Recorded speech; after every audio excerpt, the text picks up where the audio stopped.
Welcome to the Narcissist Slayers podcast. We are your co-hosts, Hope J. and Lynn Catalano. Tune in every month as we teach you how to slay the emotional vampire in your life. Hope J is an attorney and founder of the Center for Hope Western New York, a nonprofit organization providing low and no-cost resources to victims of narcissistic abuse. Visit our website at centerforhopewny.org for more information. And Lynn Catalano is an attorney and a narcissistic abuse recovery coach. She's the author of Wrecking Ball Relationships. Find out more about Lynn at lynncatalano.com. We are both survivors of narcissistic abuse, and we bring our personal experiences and professional expertise to help you on your path to healing. Please support us by hitting that subscribe button.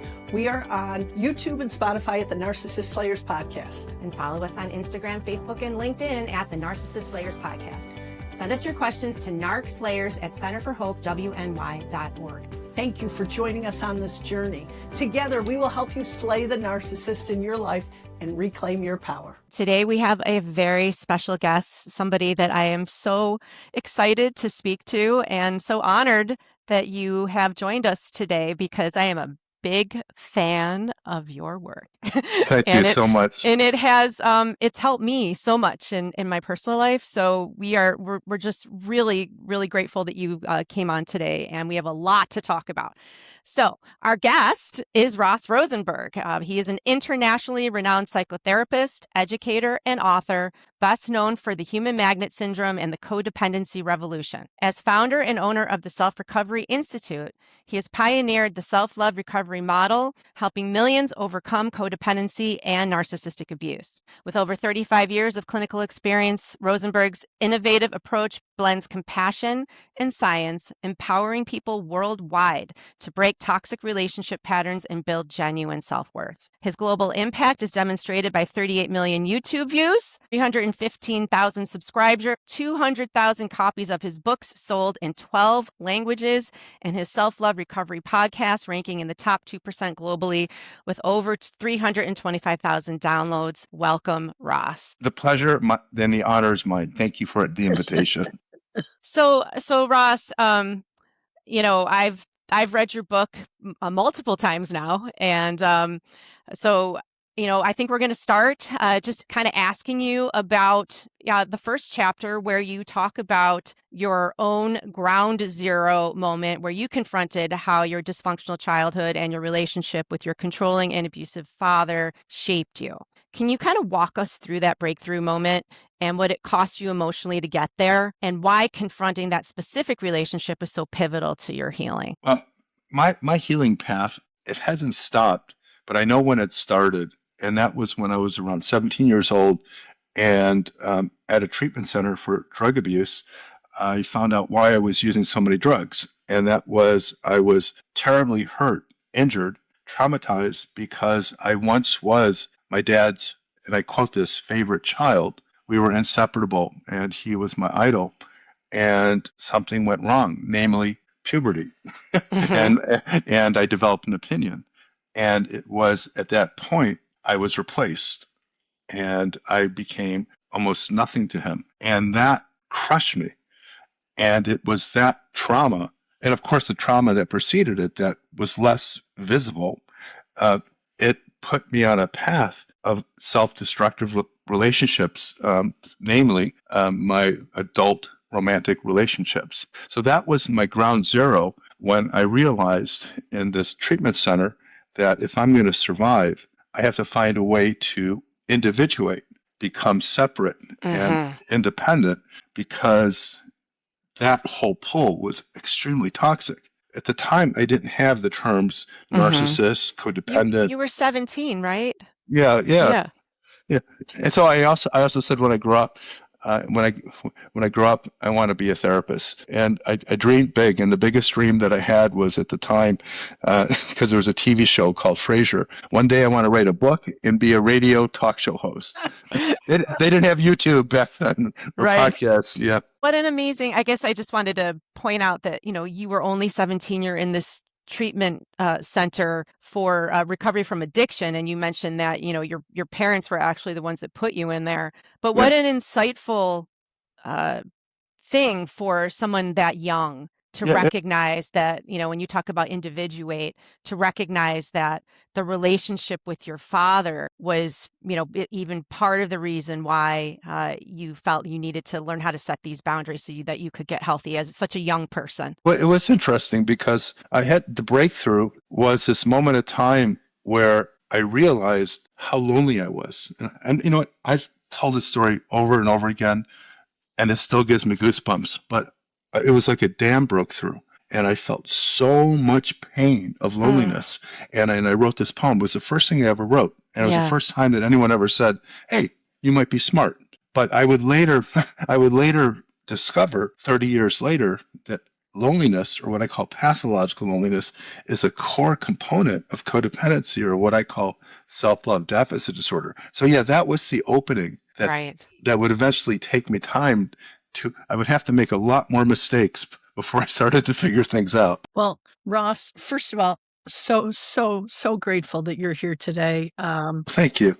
And I love the fact that you said you aspired to become Frasier when you grew up, because That was the highest that I could think of at the time. Yeah. I love that. But I do tell people that when you ask children what they want to be when they grow up, I just don't think they're going to say narcissistic abuse recovery coach, Oh no! I didn't say that.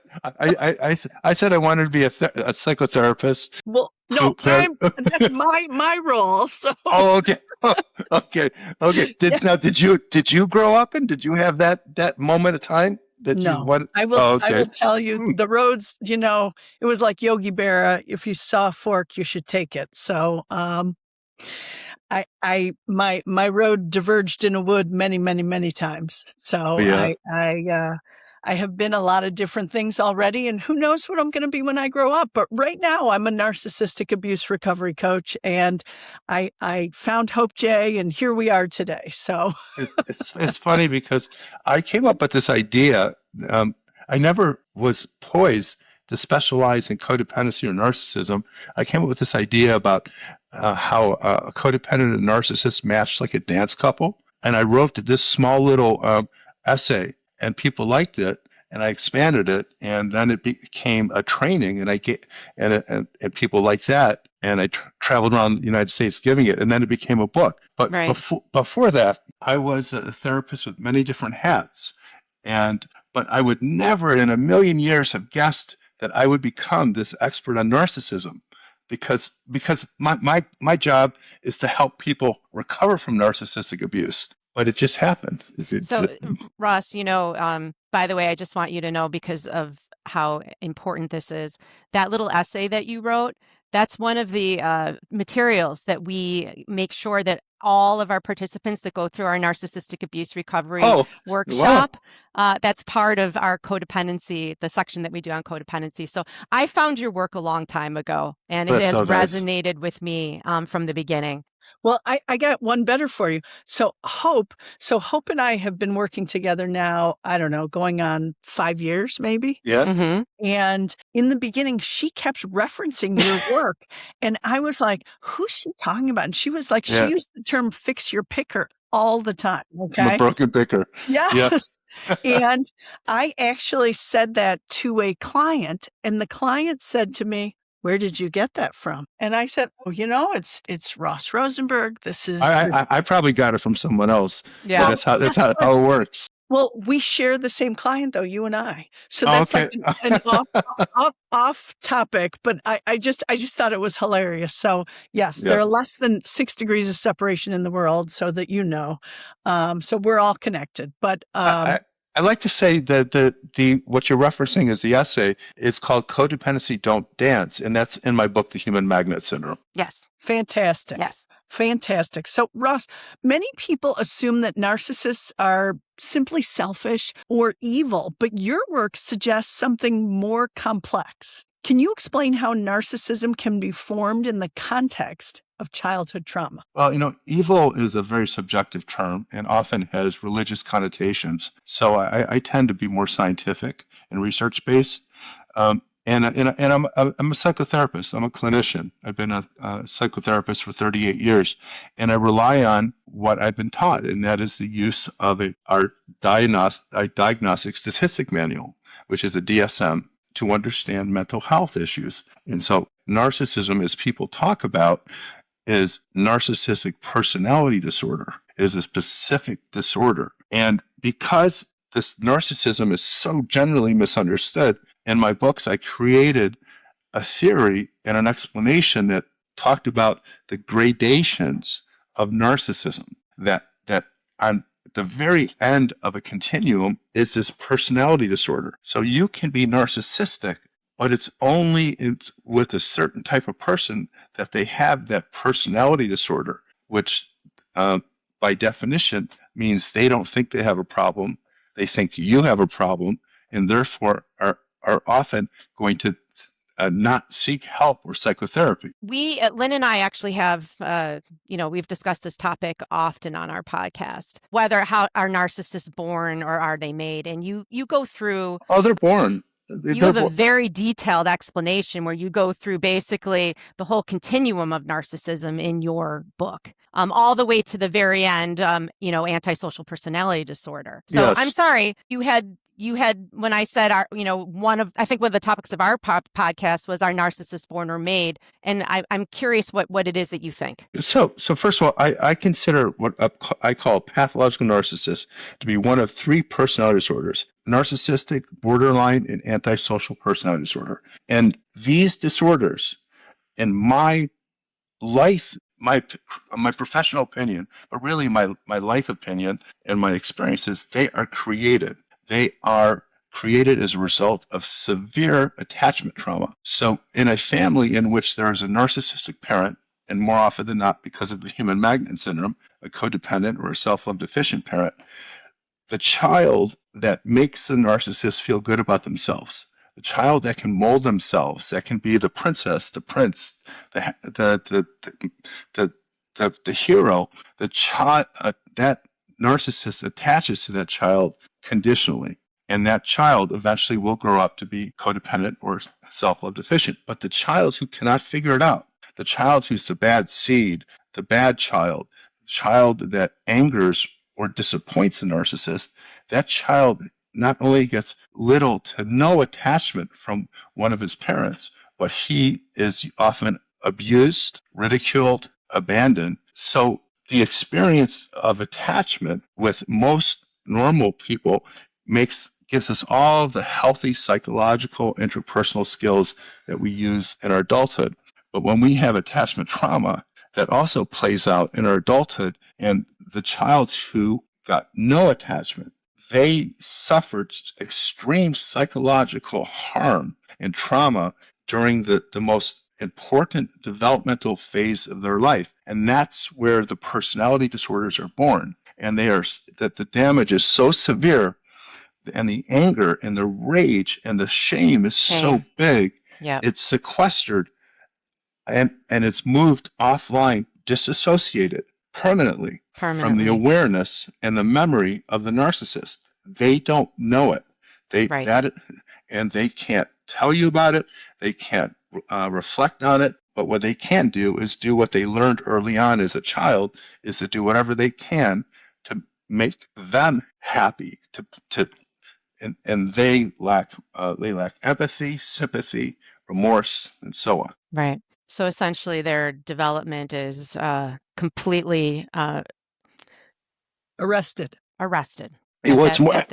And that is why, when we talk about this, we often say, and I think that most people who are in this field would agree, that narcissists don't change. They don't benefit from the treatment and all of the things that people who are not suffering from a personality disorder could benefit from. Right.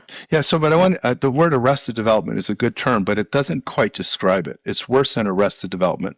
Arrested is something that doesn't happen, is held back, withheld. It's an experience of profound emotional and psychological harm and trauma. A child that is not ever given attention is not ever a recipient of positive statements during their attachment phase. That's equal to trauma. So they have severe psychological trauma as a child, and they had to push that down. And so, yes, absolutely, because of that, they grow up knowing the only person that's ever going to make them happy is themselves, and they have to find a way to feel good about themselves. And that's how the narcissists react to their social environments and relationships, is to push themselves out, be in the center, and try to be everything and everything, and have no idea that they're really not. They're nothing. Right. That's an interesting definition. Um, So I want to move on to we had referenced it earlier when we Hmm. were talking about the codependent narcissist dance, and this is something that resonates again so deeply with me and my life experience. And I see when I work with people who are in these relationships, I see it so clearly. This attraction that they have, almost like magnets to right? Like human magnets. But yes. So, but you use the metaphor of a dance to describe the relationship between codependents and narcissists. Can you explain the steps of that dance and how each partner plays their role and why so many people fall into these incredibly painful patterns without understanding why? Oh, the concept, it's a mathematical concept. It's called inverse relationships. It is opposite relationships that the nature of their opposites actually make them fit. And so a person in a tango, there's a leader and there's a follower. And if they both enjoy the dance and they want to win competitions, they have to be perfectly coordinated. The leader takes charge, and the follower intuitively knows where to go, when and to react with precision to exactly what the leader wants. So that is a metaphor for the codependent narcissist relationship, that the codependent finds a way to be in this relationship, this dancing experience, and do what they know best, is to defer, to acquiesce, to be patient, and they give so that the narcissist can do what they do best, and they quote that, and that is to take charge and make everything about themselves. So they are perfectly compatible in an opposite way. So then we take this idea of opposite attraction or inverse attraction, and we look at magnets. The North Pole is always attracted to the South Pole, and the South Pole always attracted the North Pole.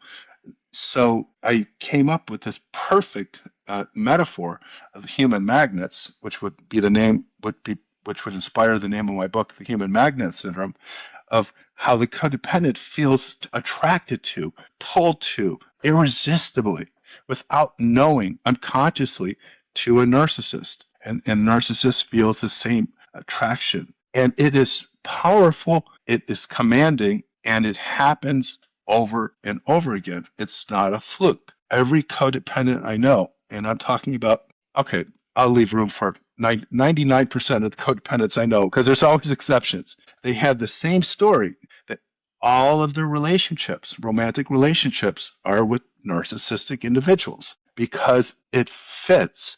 They initially feel like this is a match made in heaven. It's the soulmate experience that my dad said turns into the cellmate situation. And so there's this draw, this attraction, and that once it locks in, and all of the wonder and the excitement of the early relationship subsides, the codependent finds himself stuck in this relationship, and because of their core shame and their fear of loneliness, they do everything they can to stay in that relationship.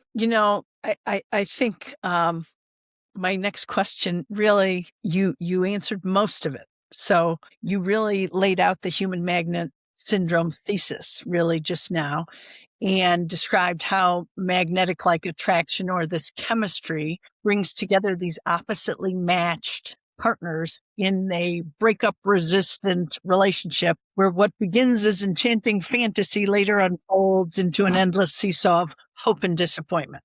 I heard that before. Yeah. You're quoting me. I'm sure you did.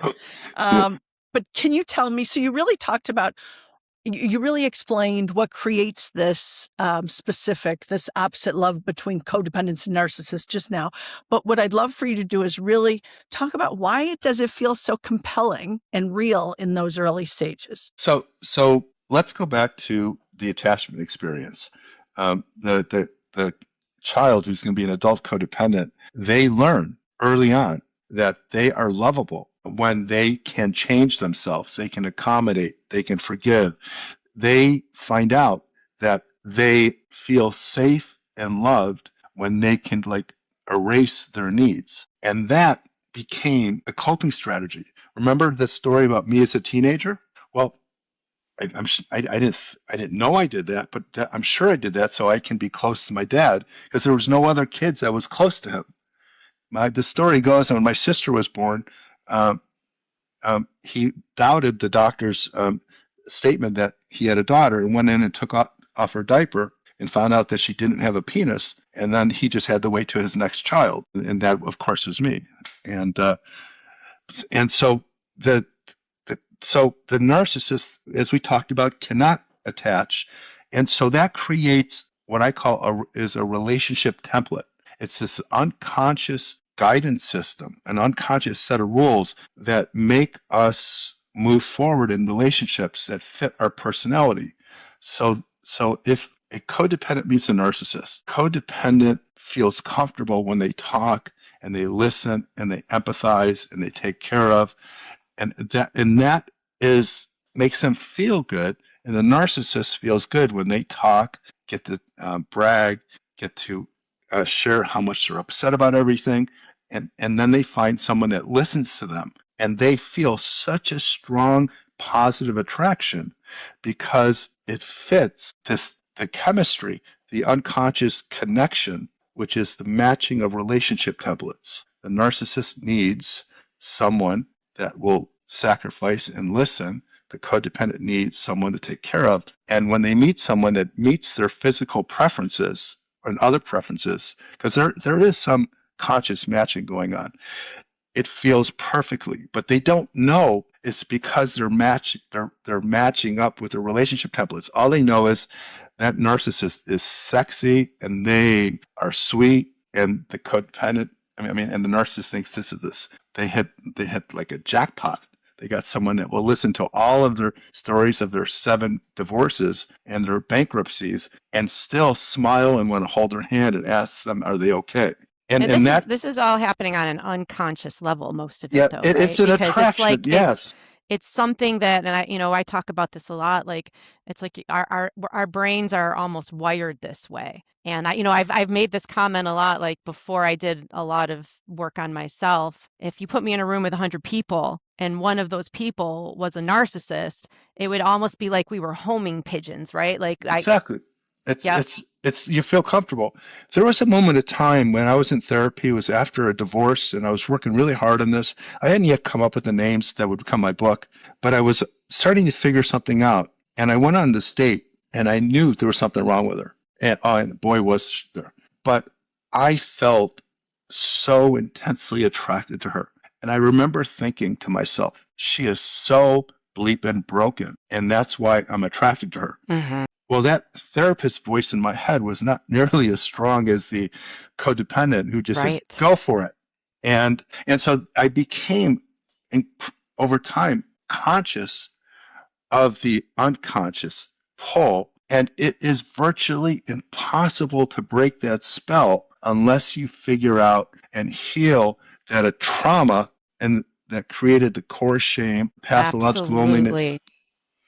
1,000%. I tell that to my clients all the time, and it's so interesting because it is like a spell. I tell people, if you feel that, as somebody who has worked so hard on myself and these issues, now I warn people. If you feel that instant pull, that attraction, that should be a warning at this, when you're healthier. It's like it should be a ding, ding, ding, ding, ding, ding. If you feel that, that's your, all that unconscious stuff that it is telling you that person is not healthy for you, that person is not good for you. When before you would just, you'd go running toward that person for all the reasons that you just stated. I like to make up stories or concepts, and I created this thing called relationship math. A codependent, because of their mental health and their experience, they're not completely developed, and a narcissist is not completely developed. So a relationship is a half, and a half equal 1, and 1 is a half of a relationship. The codependent cannot feel alive unless they're in a relationship with someone else. And so they both need the relationship to escape their shame and loneliness. So the beginning of a relationship with a codependent and a narcissist are two people that are in psychological pain, emotional angst, existential loneliness. And when they meet, the explosion, the limerence is so intense. It's human. It's built into our genes, our biology, that when we meet and we're attracted to someone, everyone feels that explosion of limerence. But for codependents and narcissists, it's like crack cocaine. And I want to stop you right there because that's a great segue into my next question. Crack cocaine. I often say heroin, but I'll go with crack cocaine. Codependency as an addiction. It's a tough sell, I think. Whenever Lynn and I talk about this on the podcast, and I always say I'm going to now use the analogy of addiction, and I do it a lot, but I don't think that a lot of people get that concept, Ross. So that's why, I wanted to ask you about codependency as an addiction, because you argue that codependency is widely misunderstood. Oh, absolutely. Even within the mental health community. And let me just get through the question because I want to make sure that our listeners understand. Okay. You've redefined it as self-love deficit disorder. Describing it as a trauma disorder. You've been talking about that shame and a pathological loneliness problem, which you did touch on earlier, and an impossible to quit addiction. Can you explain what codependent addiction looks like inside a relationship? What are the hits a codependent is chasing, and why does what withdrawal feels like when you leave? So the way my brain works is I try to use as many psychological or scientific explanations explain the same thing. And so as much as codependency or self-love deficit disorder is a trauma disorder, it's an addiction. And I don't have formal research other than 38 years of experience and hundreds of thousands of people confirming this, that almost all codependents, SLDs, before a relationship are deeply lonely. Deeply lonely. It's a loneliness that hurts. That's pathological loneliness. And underneath that loneliness is the foundation, is the core shame. And so when a codependent finds a relationship, the loneliness goes away.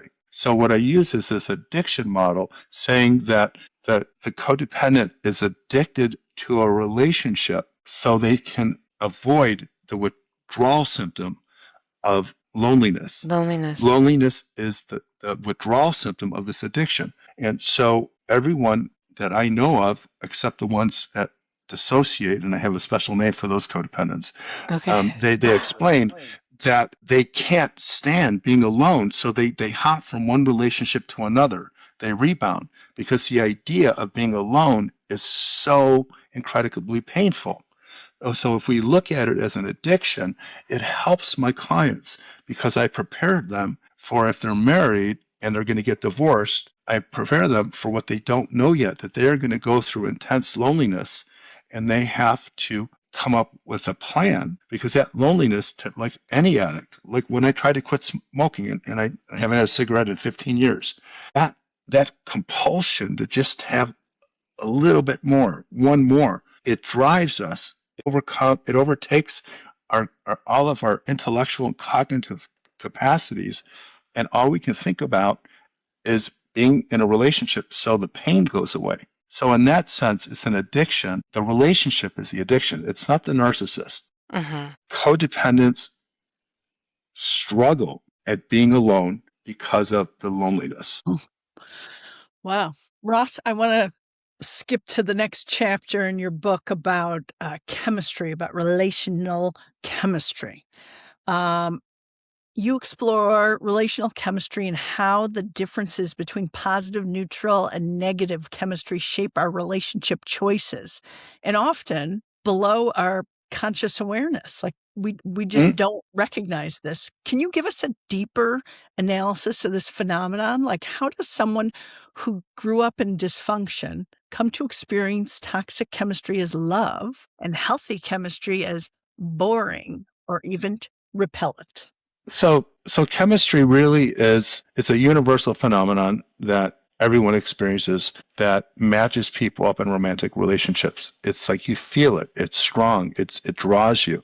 It creates the beginning of a relationship. And chemistry is based upon the relationship template. And if you are born to healthy parents, either codependent or narcissist, not perfect, because there's no such thing as perfect parents and perfect families. You are raised with unconditional love, and you come out of that with a relationship template that someone who treats you well is attractive to you, and you want someone who understands what you can do and how you live your life. And that is regular chemistry. So if someone is a codependent and meets a narcissist, we got the relationship templates. I only feel, paradoxically, what is familiar is paradoxically safe. It is familiar to them to be in relationships where they can take care of someone. They know that. They can do that with their eyes closed. It's built into their psychological DNA. And when they are experiencing that, they feel safe. Well, that's behind the chemistry. The chemistry really is the matching of the relationship templates of what they think they should be like and how they should feel in a relationship. And when it matches who they are, then they get to let go and enjoy the euphoria of the beginning of the relationship. But isn't it something though that all of that, everything that you said, I agree with 100%. But the reality is that you are recreating your childhood trauma with somebody. That's what you're really absolutely doing. Yeah. It's like And that's why these relationships just always implode. Yeah. Right. Yeah, absolutely. And trauma bonding Right. is synonymous to what we're talking about. Yeah. Yeah. So Ross, another theory that you talk about in your book is the relationship compatibility theory, or RCT. And this, Yeah. I found this fascinating.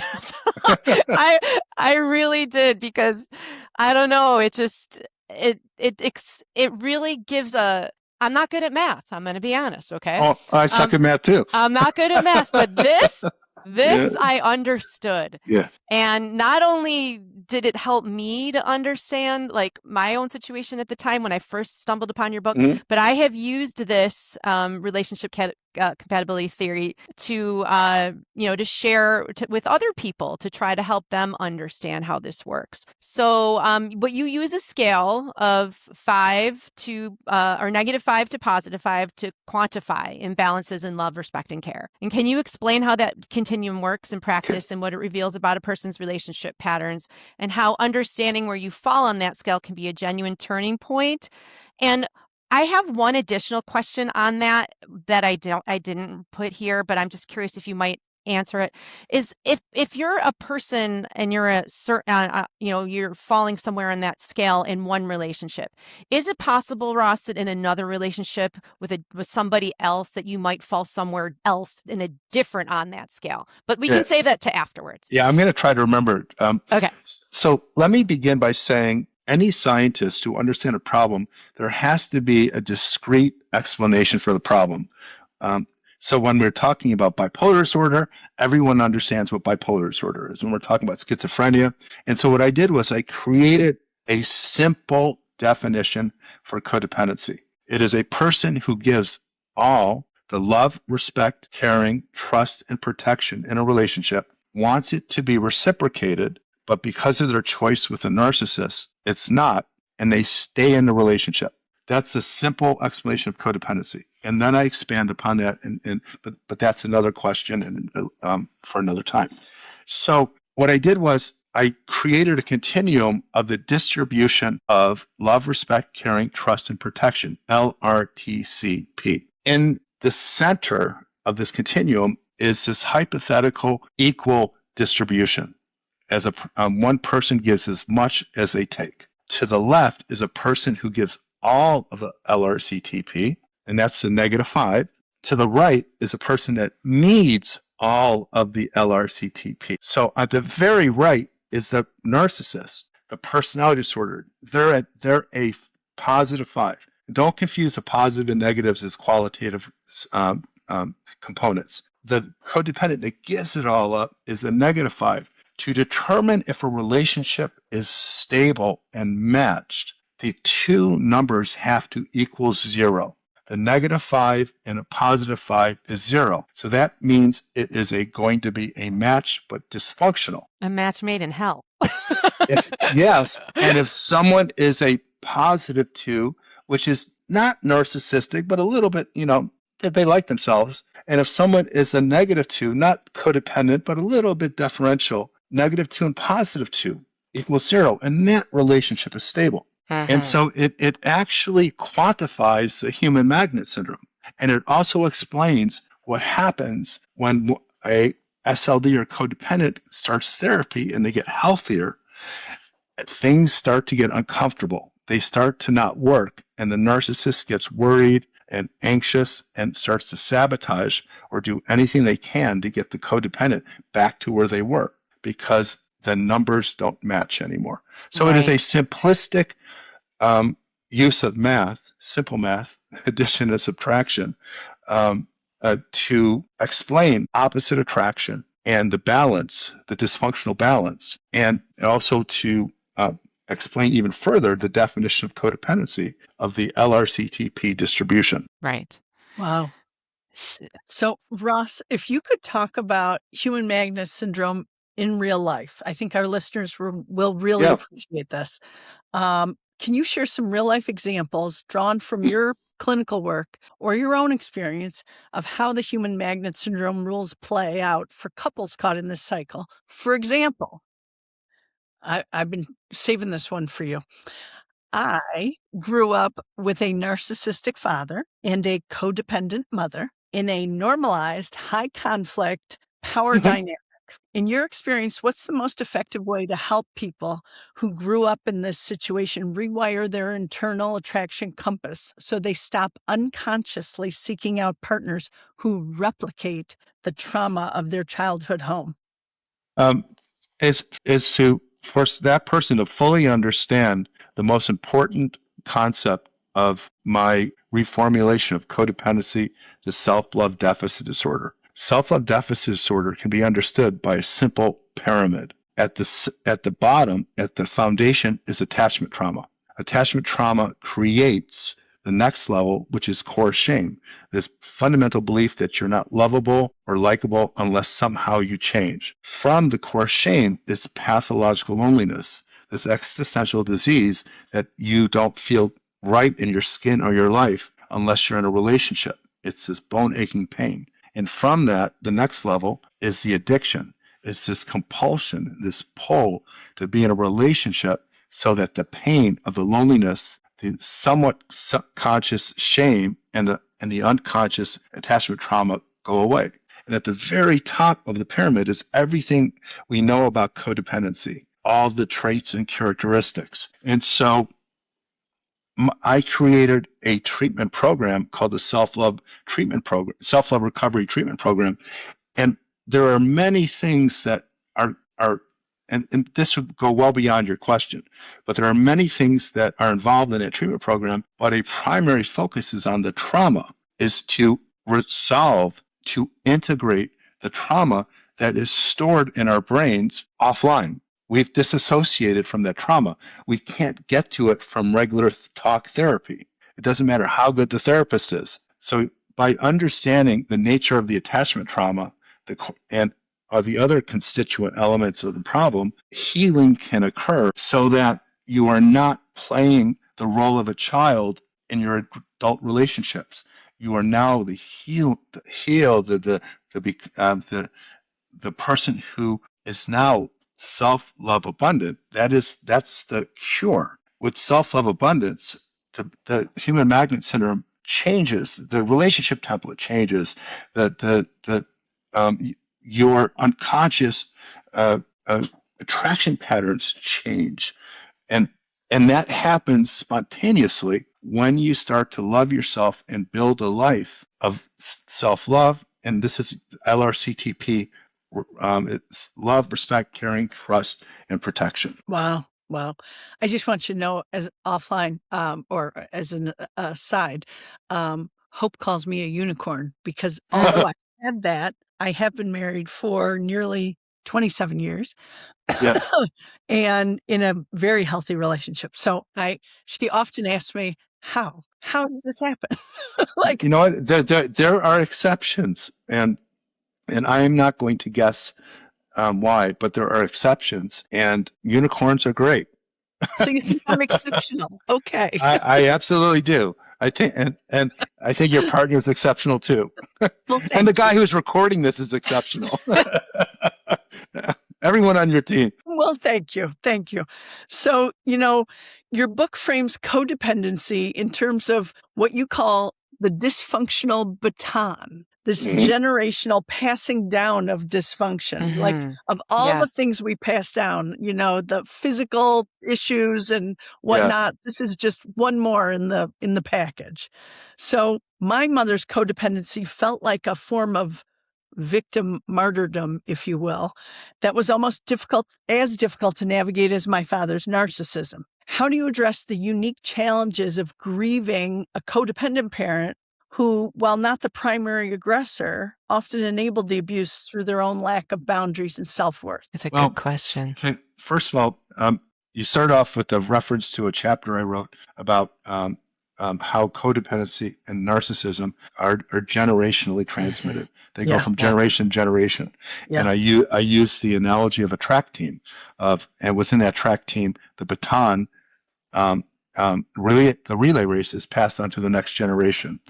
And the only way to overcome this scourge, this problem, is to get into the right type of psychological treatment that addresses the constituent problems of this this treatment resistant disorder, self-love deficit disorder. And if someone can get that treatment, they can start to become healed and learn to love themselves, and then everything from that kind of reverberates. And regarding the grief, I'm not sure what you meant by grieving, because what exactly in your question are you grieving? If you can clarify that. So I guess, there were times where my codependent mother was more focused on addressing the needs of my narcissistic father. Certainly, I'm an Yes, only child. Probably, naturally. yeah, naturally, right? So I guess there's certain things that I just came to accept weren't going to be given. Mhm. And so I do think there's a grieving process there Well, that you're just not going to get it. yeah. Well, you know what? So grief is if you grieve something and don't do anything to help that pain to kind of like um, transform into something more positive, then you're grieving a loss and it stays that loss for the rest of your life. So a lot of my clients, they grieve that loss from the other side of the equation. They're no longer codependents. They're no longer self-love deficient. They found their place in life. They feel good in their own skin. They don't need someone to make them happy. And they look back at their parents and the broken individuals who created such terrible psychological trauma for them, and if they have siblings. And some people choose to grieve that, to forgive, to let it go. That's a personal choice. Some people stay enraged and angry and bitter and resentful, and you can't really grieve that because you're still in the middle of it. So the grieving process is especially potent when you've achieved some level of what I call self-love recovery and can look back at it and make a decision on, do you still want to be sympathetic to parents that really weren't there for you? There's all sorts of choices you could make. Thank you. So Ross, I'd love to leave our listeners with some hope. And you spent a lot of time talking about self-love recovery being more or less, like the cure. And I use cure loosely because, we're all works in progress. And I don't know, I kind of think about being in treatment for codependency similar to being like in Al-Anon, right? Right. So you are, you're always going to be more or less in recovery because you can slip, right? You can fall back, and I've seen this happen. It happened in my life. So as much progress as maybe you think you've made, there is a tendency to relapse. And so one of the things that I'm most interested in from your perspective, because I know you do this work, and this is, this is your framework for it, is what would you suggest to people who, they've identified that they are codependent, they've chosen badly, they've made these choices in life, they've picked partners who have been harmful for them, they've had the relationship repetitive syndrome with narcissists over and over again, and now they're ready to do the work. What would be, what would you tell them as far as like, this is what I think as somebody who's starting out recovering from codependency? Well, and what I'm about to say is not to make $4, but in order to solve a problem, you have to understand it. And what I did with my books, and the book to read is the Codependency Revolution, because that was going to be actually the third edition of the Human Magnet Syndrome. Every 6 years I rewrote it, but I expanded it and it became more. So it has all of the latest and updated information on the Human Magnet Syndrome and more. But it's to read the book, The Codependency Revolution, or the Human Magnet Syndrome, so that you could understand what is what. Because you can't solve a problem if you don't that understand. you don't know it. It's like, I mean, codependence, and that's the problem. Like with Codependents Anonymous, they don't even understand the problem. And I got a whole article on that I'm going to get published. But so once you understand the problem and understand that this is like, a problem with trauma,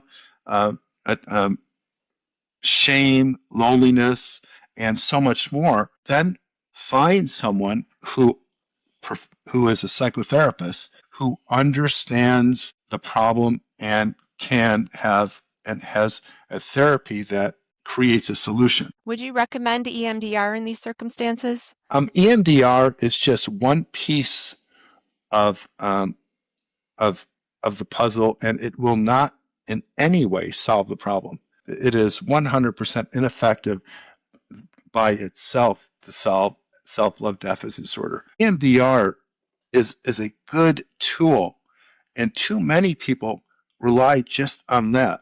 But the best EMDR specialists are trauma-informed therapists that have deep experience in trauma therapy, and other therapy techniques that they can use in conjunction with EMDR. So if you have EMDR experience and you understand other forms of psychotherapy, because my model is an addictions model, it's a trauma model, it's a developmental model. I kind of approach it from many different angles, because if you try to make it clean into one theory, you miss important parts of the problem. So it's to find a mental health practitioner who understands the problem. My book has sold a lot of copies. There was years that I traveled all around the United States giving trainings to other therapists that can guide you through this healing process. Wow. So Ross, what a conversation today. Thank you so much. What an incredible conversation for us. Please share with our listeners, how can our listeners find you and where can they buy your book? Well, the one spot is my website, selfloverecovery.com, selfloverecovery.com. And I also have a YouTube channel, Ross Rosenberg. Just put in YouTube Ross Rosenberg and you'll get to it. I have a podcast, the Self-Love Recovery Podcast. So those three places, but the website, selfloverecovery.com, will get you to where you need to go, or just email me at help@selfloverecovery.com. Well, thank you so much, Ross. Again, we were so thank honored you to have you as our guest today. I appreciate it. I think, this has been such an important podcast, and you gave us so much important information. So thank you so much. And thank you for having me. It was a delight. And we'll see you next time. I hope so. On the Narcissist Layers.